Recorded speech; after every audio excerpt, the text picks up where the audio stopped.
Okay, hi again, everybody. This will be the lecture for Tuesday, April 6th in English 203. We're heading, as you guys know, into the last 2 weeks of our course, and that means we are looking at our final text, which is, of course, Shakespeare's Antony and Cleopatra. And I hope that this kind of works for us to look at two Shakespeare plays in our course and to end on one. Previously, of course, we have spent some time with Shakespeare's sonnets, and we also, of course, spent 2 weeks on Shakespeare's comedy of around 1600, Twelfth Night. With Antony and Cleopatra, we are looking at a later Shakespeare play. So we're perhaps 10 years after the play we read before. And the reason that's worth mentioning at the outset here is that, well, age and maturity is a very big theme and dynamic in Antony and Cleopatra. But more to the point, when we're looking at this text, this play, I think it's important to note that we are really dealing with mature Shakespeare here. So Shakespeare, in the latter part of his career, at the height of his powers, let's say, and sort of empowered, let's say, by the person he has become, the success he has had on the London stage over the previous 20 years. Shakespeare's very, very successful in his lifetime. Very, very brilliant, and he really knows it. So you guys will have to tell me, of course, whether your experience of reading Antony and Cleopatra is more or less challenging than your experience of reading Twelfth Night. But one thing that certainly strikes me about the Shakespeare of this play, the later, mature, end of career Shakespeare who's writing Antony and Cleopatra, is that he is in some ways quite arrogant. Okay, let me try to explain what I mean by that. This play, Antony and Cleopatra, asks a lot of its audience, us, in other words. It's a play, obviously, about a particular moment in the history of the Roman Empire, which Shakespeare kind of asks us to know about. He doesn't try to explain it very well at all, so we have to try to do a bit of work on that without getting sucked into it too deeply. But yeah, he doesn't take it easy on us. He's like, I'm going to drop you in the middle of this moment at the end of the Roman Republic around about 50 BC, and I expect you guys to know what's going on. And if you don't, well, it's like Shakespeare just doesn't really care. That's what I mean by there being a kind of arrogance to this very mature playwright. And he asks a lot of the theater too. I mean, he asks it, the playhouse, the stage, to do a lot. There's a moment which is very easy to miss in Antony and Cleopatra. It's Act 3, Scene 1. We're not going to look at it, but there's a moment when, if you read the stage direction carefully, or just pay attention to the stage direction, it seems that Shakespeare wants an entire Roman army to parade across the stage, okay, in a very special kind of procession that the Romans called a triumph. Which means, yeah, soldiers in dress uniform, drums and trumpets and horses in fancy gear, and who knows, maybe an elephant if you can get one. It's a total spectacle, and you can just kind of imagine the poor stage manager asking the playwright, "How the heck am I going to do this?" Shakespeare's like, "I don't care. You figure it out." Um, a quite incredible text, a very powerful text, a very commanding text, a text that asks a lot of everybody involved. Anthony and Cleopatra does. Um, Also, an intellectually, I think, very rich text.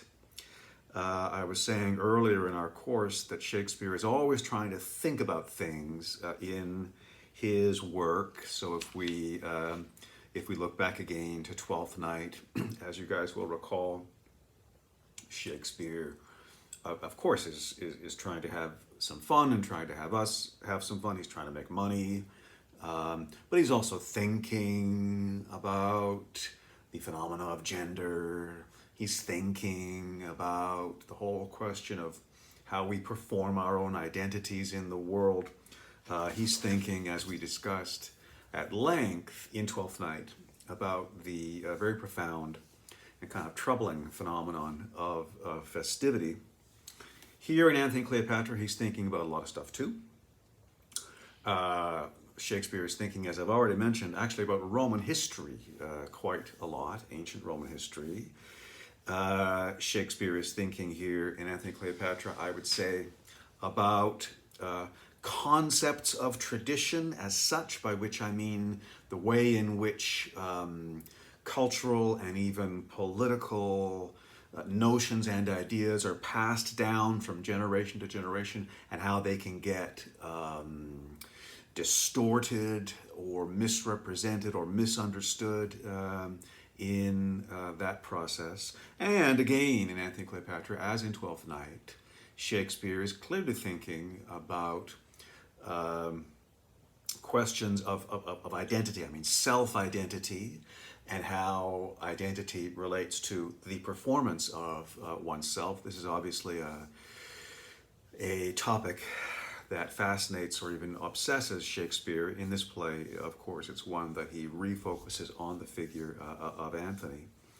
And gender, again, of course, plays a very large role within that question in Anthony and Cleopatra, for reasons that we will discuss, obviously, but that we can sketch very briefly just by noting that Anthony, Shakespeare's hero, is in one way a super duper macho man, in another way a super sensitive, gender fluid figure, let's say, and we'll get into that later on. For us, though, in this version of our course, English 203, what matters about Anthony and Cleopatra and what we're going to focus on, of course, is what this play does, what Shakespeare does in this play with the discourse of love, and above all, erotic love, which he treats in Anthony and Cleopatra with a frankness and a realism that I think is really quite remarkable, not only within Shakespeare's work, but for the period as a whole, perhaps within the history of literature as a whole. And we can pursue that line of thought another couple of steps just by, again, doing a bit of comparative work between this text and Twelfth Night.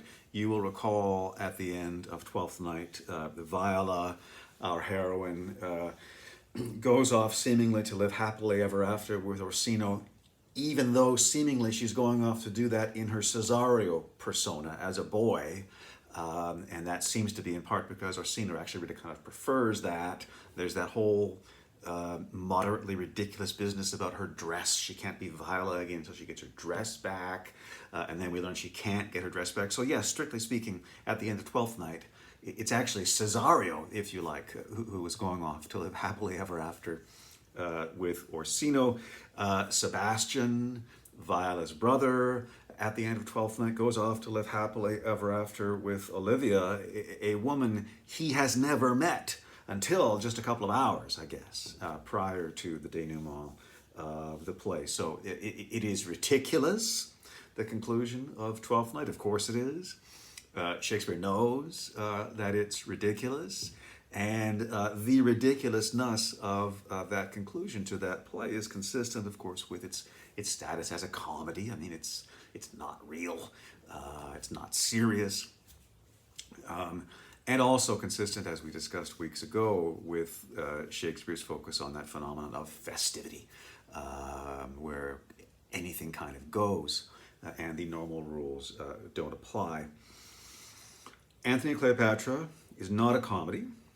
It is a tragedy.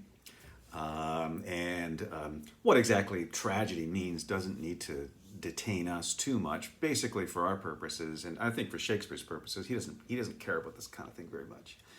Basically, when we call this play a tragedy, we mean that it's about serious business, in this case serious and real political and historical business. And at the end, a lot of people get dead. That's what makes it a tragedy. Although Shakespeare, being Shakespeare, we have a lot of fun, and including a lot of laughs along the way, and even at the end of this tragedy when people are getting dead. Nonetheless, we are not in a comic world, we are not in a festive world, we are not in a ridiculous world, the world of Antony and Cleopatra. We are in something like a real world, and in fact it is a real historical world. Shakespeare representing to us real historical events, or a dramatization of real historical events that took place in the Roman world at its transition from being a republican world to being an imperial world, again around about 50 AD. And one other thing in terms of this opening contrast to our other Shakespeare love play, Twelfth Night. Twelfth Night, it's a younger Shakespeare writing that play, not young, but younger. And it's about young people, Twelfth Night. It is about young love. There's no question about that. I mean, we are explicitly and in fact carefully told in Twelfth Night that both Viola and Sebastian are sexually innocent. They are virginal, and they are young enough, Viola and Sebastian, that if Viola just kind of turns her ball cap the wrong way around, or puts on a little pencil mustache, she can pass for or be mistaken for her twin brother Sebastian. So Sebastian, you know, he's not fighting with any kind of 5 o'clock shadow or anything like that. Very, very young people. So I suppose we are to think that Viola and Sebastian are 18, 19, who knows, something like that.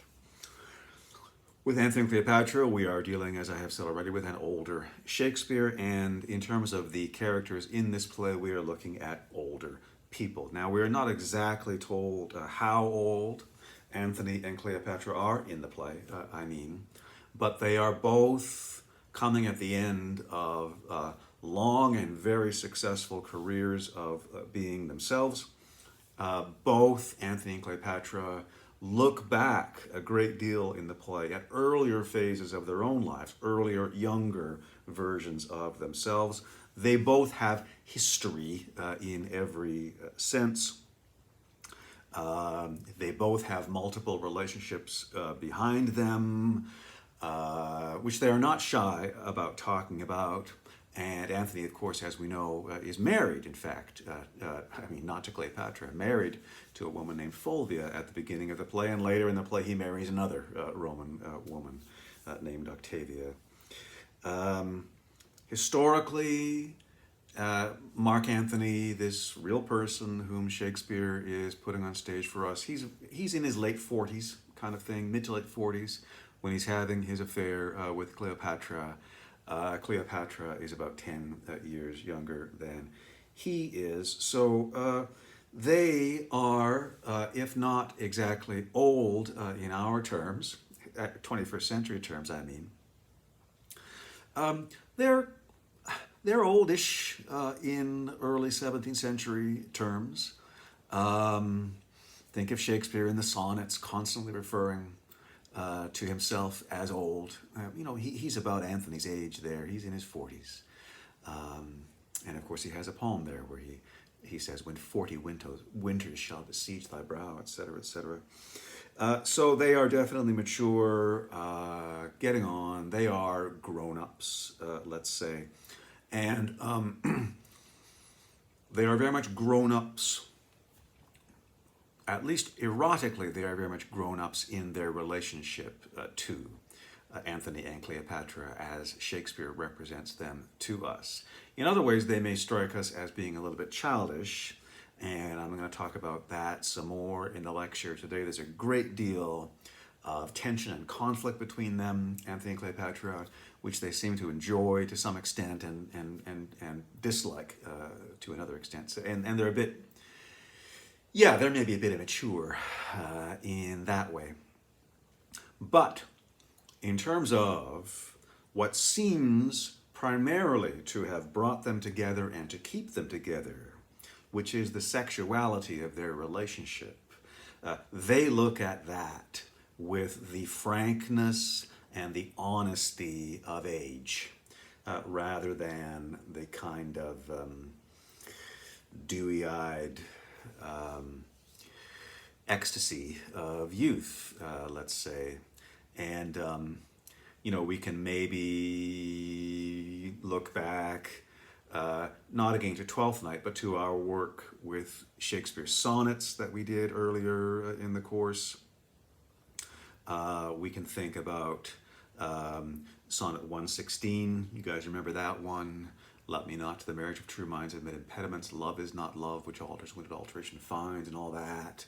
Shakespeare's great ringing kind of Neoplatonic wedding song, which we compared at the time to Sonnet 138. You guys remember that one? When my love tells me she is made of truth, I do believe her, though I know she lies, that she might think me some untutored youth, unlearned in the world's false subtleties. Thus vainly thinking that she thinks me young, although she knows my days are past the best. Simply I credit her false-speaking tongue. On both sides thus is simple truth suppressed, and so on and so forth. If Twelfth Night is a kind of a Sonnet 116 play, Anthony and Cleopatra is a Sonnet 138 play, okay? These are mature, grown-up, seasoned, ironic, frank people who see each other's faults. Anthony and Cleopatra do in Shakespeare's play. But as he says in 138, in our faults by lies we flattered be. When they do it right, let's say, so to speak, they seem to be very happy together. Old and history-laden and dishonest in some ways, though they may be. Now that's enough by way of general introduction. Let's turn to the play, and I am going to ask you guys to work with your own copies and just follow along. Here, we'll begin at the beginning with Act 1, Scene 1.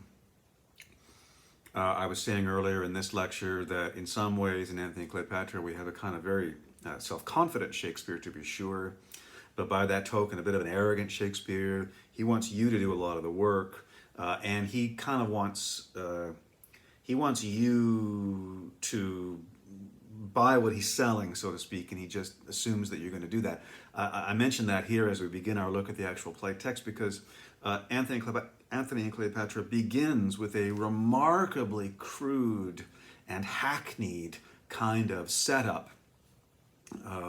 When two Roman generals come on, they're called Demetrius and Philo. We never see them again after this scene. But they come on like a little prologue with Philo saying, "Nay, but this dotage of our generals o'erflows the measure." He's talking about Anthony here. "This dotage of our generals o'erflows the measure. Those his goodly eyes that o'er the files and musters of the war have glowed like plated Mars now bend, now turn the office and devotion of their view upon a tawny front." Cleopatra's tawny front. "His captain's heart, which in the scuffles of great fights hath burst the buckles on his breast." Incredible image there of Anthony, tough Roman Anthony, having such a captain's heart, such a passionate, martial, beating heart, that in battle sometimes it beats so hard, it buckles his armor out. His captain's heart, which in the scuffles of great fights hath burst the buckles on his breast, reneges all temper, and is become the bellows and the fan to cool a gypsy's lust. Flourish, Anthony, Cleopatra, etc. come on. Philo goes on saying, look where they come. Take but good note, and you shall see in him the triple pillar of the world transformed into a strumpet's fool. Behold and see. We'll come back to some of those lines there, especially the one about the triple pillar of the world. But the point I'm trying to make for the moment is,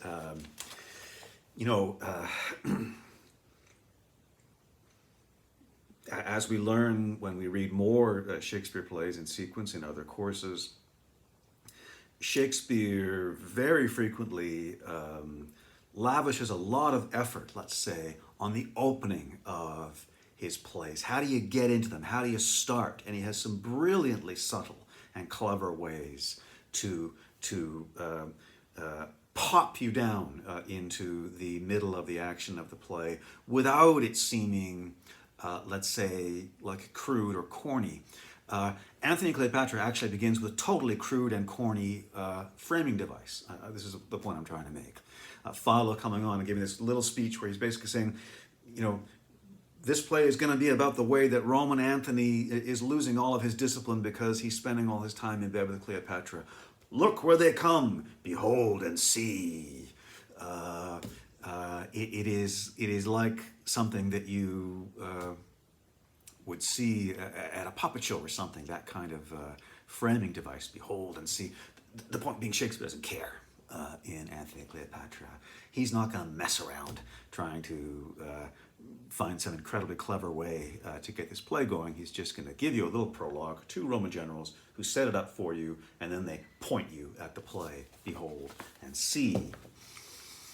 So we then see, indeed, and behold, Anthony and Cleopatra coming on, and they have this opening exchange from line 14 down through 16 or so. Very brief is the part I'm going to read. Shakespeare brings them on in mid-conversation, as he often does, and what they are conversing about, evidently, is their love and how much Anthony loves Cleopatra, let's say. So Cleopatra, getting the first word here, says to Anthony, if it be love indeed, tell me how much. Anthony answers her, there's beggary in the love that can be reckoned. Cleopatra, I'll set a bourne how far to be beloved, which means I'll tell you how much I want to be loved, or I'll set a marker for how far our love should go. I'll set a bourne how far to be beloved. Anthony answers, then must thou needs find out new heaven, new earth. A messenger comes on at that point. There's a lot of messengers in Anthony and Cleopatra. A messenger comes on with news from Rome. We are to understand, of course, that we are watching a scene that is taking place in Alexandria in Egypt. A messenger comes on from Rome with news for Anthony. Anthony refuses to hear the messenger in this scene. It is a message from his wife, Fulvia. We go into another exchange between Cleopatra and Anthony, where Cleopatra is actually taunting him. So that this messenger has come on. Anthony's saying, I don't want to talk to you. Cleopatra says stuff to Anthony like, oh no, you must hear Fulvia's message. What does Fulvia want? You must do what Fulvia tells you to do. Mustn't you, Anthony? She's taunting him with the idea that his wife is in control of him, that kind of thing. And she taunts him enough that he delivers this magnificent little speech from line 35 down to 42. So Cleopatra is saying, yes, bring on the messengers, bring on the messengers. Let's hear what orders Fulvia has for Anthony. Taunting him like that. Anthony says passionately at line 35, let Rome and Tiber melt. Tiber, the river, of course, that runs through the city of Rome. Let Rome and Tiber melt, and the wide arch of the ranged empire fall. Here is my space. Kingdoms are clay. Our dungy earth alike feeds beast as man. The nobleness of life is to do thus, embracing her. when such a mutual pair and such a twain can do't, in which I bind on pain of punishment the world to weet we stand up peerless. And after again refusing to hear the messengers, Antony and Cleopatra leave the stage with the plan to get drunk that night and party hearty and wander through the streets of Alexandria looking at people. Okay, what have we got then in this opening of Shakespeare's mature love play, Antony and Cleopatra? Well, one line that can help us to orient, let's say, ourselves vis-a-vis what's at stake in this play for Shakespeare and for us very quickly is back at line 12 to 13. I read it before, but it's Philo saying, take but good note, you shall see in him the triple pillar of the world transformed into a strumpet's fool. The triple pillar of the world transformed into a strumpet's fool. Strumpet meaning a loose woman. Cleopatra in that line for Philo. Philo there tropes Anthony, describes Anthony in that incredible image as the triple pillar of the world. And we just want to shine a light on that very briefly without, again, hopefully getting caught up too much in the Roman history stuff that Shakespeare wants us to know, even though we probably don't. This guy we're looking at, Mark Antony, he's a real historical figure, and at this period of Roman history, he was basically co-ruler with two other guys of the Roman Empire. These three co-rulers of the Roman Empire, they were called triumvirs, which means three guys, actually. So they are the three amigos ruling the Roman Empire. And Antony is the oldest and the strongest, really, of these three guys. We'll come back to who the other two guys are. We don't have to worry about that for the moment. So he's the triple pillar of the world, that wonderful line, in the sense that he is part of this triumvirate, this rule of three, but also in the sense that he kind of is the triumvirate. Mark Antony is the strongest of those pillars, and therefore he is the one who really is holding up the world. We are looking, when we are looking at Mark Antony, at, if you like, the most powerful person in the world of the time of this play. And when we say the world, it really kind of means the world because the Romans thought of their world, which is to say the Mediterranean basin, North Africa, Europe, and its peripheries. They thought of their world as just what the world was. And I don't just mean that they were ethnocentric, although they were. They think that they rule pretty much all of the habitable land mass on the planet, okay? And there's some very vague geography that's involved there, but we can just note briefly, the Romans, of course, have no idea about the Americas. They don't know that this landmass exists at all. The Romans had basically no idea of China or the Far East, almost no idea of that. What they know, again, is the Mediterranean, North Africa, Europe, and its peripheries, perhaps as far as Mesopotamia. That is the world to them. And as far as they are concerned, that's all the world there is. So, point being, when we look at Antony, we are looking at the triple pillar of the world in a very strong sense. The most powerful guy there is, if you like. With that power that Antony has, of course, comes responsibility, and that is what he is rejecting, what we see him rejecting at the opening of the play. He is rejecting the power and responsibility of being the triple pillar of the world. For what? Well, for pleasure, for the sake of having sex with Cleopatra. as he says in those magnificent, incredible lines that I've already read from Act 1, in Act 1, Scene 1, still line 35, "Let Rome in Tiber melt, and the wide arch of the ranged empire fall. Here is my space."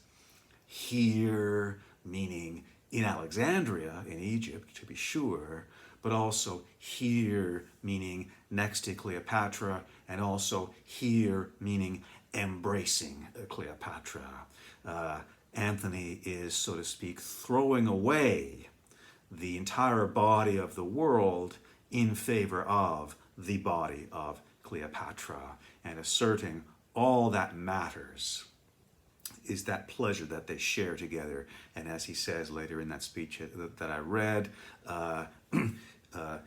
nothing is, I'll paraphrase, nothing is more important than people doing that really well, having sex, and I'm here to tell you, we do it better than anybody. That's what Anthony says there.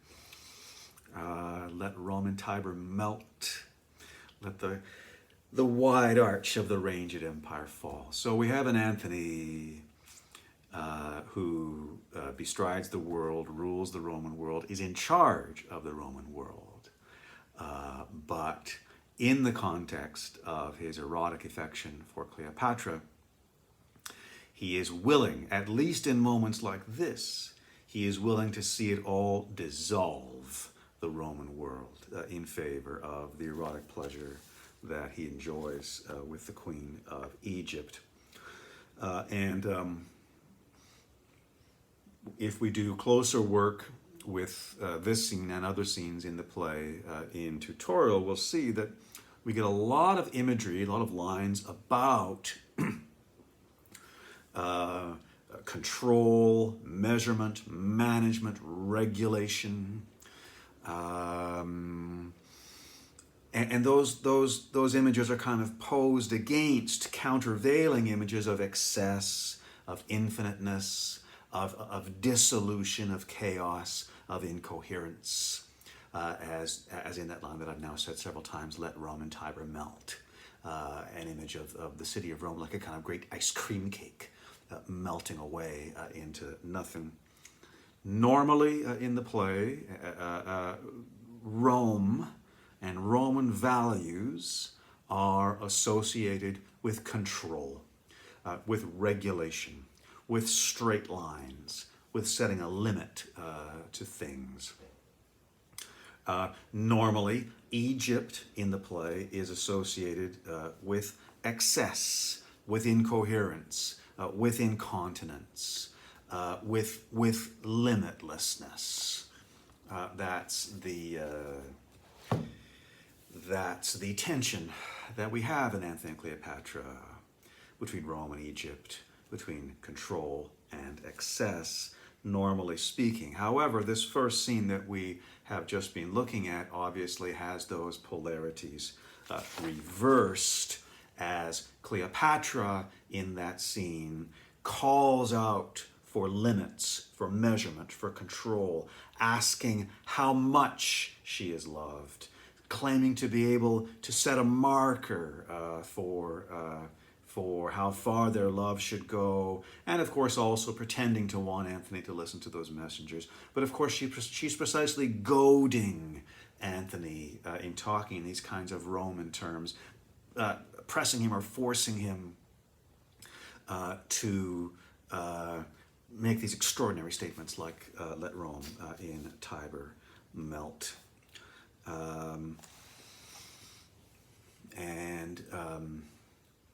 Again, something we've already kind of entered into evidence in this lecture, that opening speech of Philo's, that image of Anthony being such a great commander that his armor can barely hold him in. But now, if we look back again at Philo's speech, his eyes bend and turn upon a tawny front. So Roman Anthony, let's try to sum it up this way. Roman Anthony, stoic Anthony, martial Anthony, armored Anthony, Roman Anthony is kind of melting, like in his own image of melting Rome. Roman Anthony is melting under the heat of Egyptian eroticism and in the context of his attraction for Cleopatra. In terms of the discourses and traditions that we have learned about in our course, there isn't really going to be an ism that we can associate with the Roman attitude as it is presented in Anthony and Cleopatra.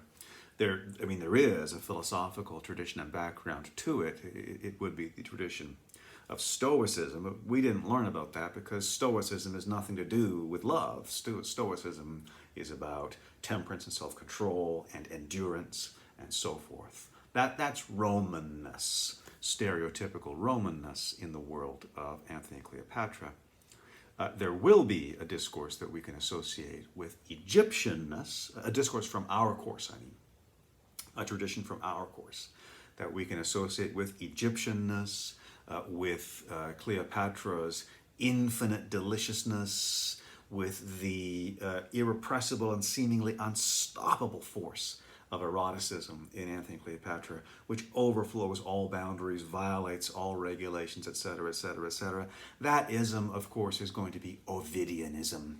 And we're going then to be able to say that Egypt in Anthony and Cleopatra is represented as an Ovidian location. Now, I hesitated there slightly because we learned in our previous unit of this course that Ovidianism always involves or at least very typically involves a kind of moral going too far. Ovidianism is received and understood in the tradition accordingly as morally kind of problematic, dangerous, needing some kind of resolution or control. In the world of Anthony and Cleopatra, it's not clear actually that the Ovidianism of Egypt is kind of morally dark like that. So we want to come back to that.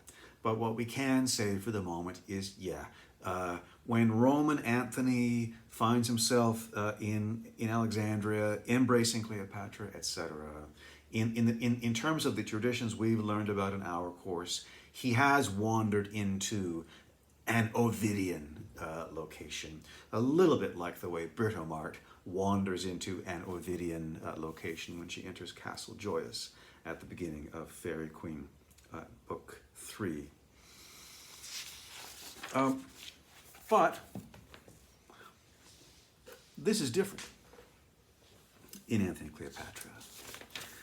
And we can pick up on the difference, I think, by just turning to the next scene, Act 1, Scene 2. In Act 1, Scene 2, and it's a little bit confusing, but in Act 1, Scene 2, basically we're in Cleopatra's court, and we are being introduced to a bunch of her courtiers, but they're in the Egyptian context. They're in this play. They're more like groupies. They're more like her posse. Okay, they are hot young things hanging out and having fun in Cleopatra's court. And we began Act 1, Scene 2 with one of these figures whose name is Charmian, addressing another whose name is Alexis. Charmian says to Alexis, "Lord Alexis, sweet Alexis, most anything Alexis, almost most absolute Alexis, where is the soothsayer that you praise so to the queen? Oh, that I knew this husband which you say must change his horns with garlands." Alexis calls in the soothsayer, a very, very important and fascinating and tantalizing figure of this play. Tells Charmian to show the soothsayer his hand. The soothsayer looks at her palm, reads her fortune, and of course what happens in the scene is that the soothsayer is not telling them happy fortunes, but what we want to focus on is let's say the nature of the happiness that they want and the nature of the happiness which is kind of celebrated in this scene, Act 1, Scene 2. So Charmian says at line 26, She says, good, now some excellent fortune. Let me be married to 3 kings in a forenoon, and widow them all. Let me have a child at 50, to whom Herod of Jewry may do homage. Find me to marry me with Octavius Caesar, and companion me with my mistress. The soothsayer, who really is not in on this party, the soothsayer says, you shall outlive the lady whom you serve. Charmian, not listening, oh, excellent, I love long life better than figs. Soothsayer, you have seen and proved a fairer form or fortune than that which is to approach. Charmian, still not quite getting it. Then belike my children shall have no names. Prithee, how many boys and wenches must I have? And I'm going to pause there in the reading of the scene. We meet here in this scene, Act 1, Scene 2, this little group again of Cleopatra's courtiers, but they're more like hangers-on, groupies, a posse, whatever. We meet 3 of them, Charmian, Alexis, and Eros. Alexis, we come to understand, is male. The other 2, Charmian and Eros, it's actually very difficult to tell whether they are boys and girls, and it kind of could go either way, and it really doesn't seem to matter, as in that line I just read, where Charmian asks the soothsayer, prithee, how many boys and wenches must I have? When we are in this world, in Cleopatra's world, seemingly we are in a place of constant, incessant, totally undisciplined, unregulated, undefinable sexuality, in which these young people, based on the stuff they say, seem to think about sex all the time, seem to have sex with each other in a casual and kind of, let's say, multilateral way, and seem to place no limits on the kind of sexuality to which they commit themselves and which they enjoy. So I mentioned the comparison with Spencer a moment ago, and the Ovidian sex palace that we found ourselves in Castle Joyous, and that was a location, and this is consistent, of course, with the Western tradition in very general ways. That was a location, Castle Joyous, that we really clearly were called upon to view as suspicious, to view as morally dark in various ways.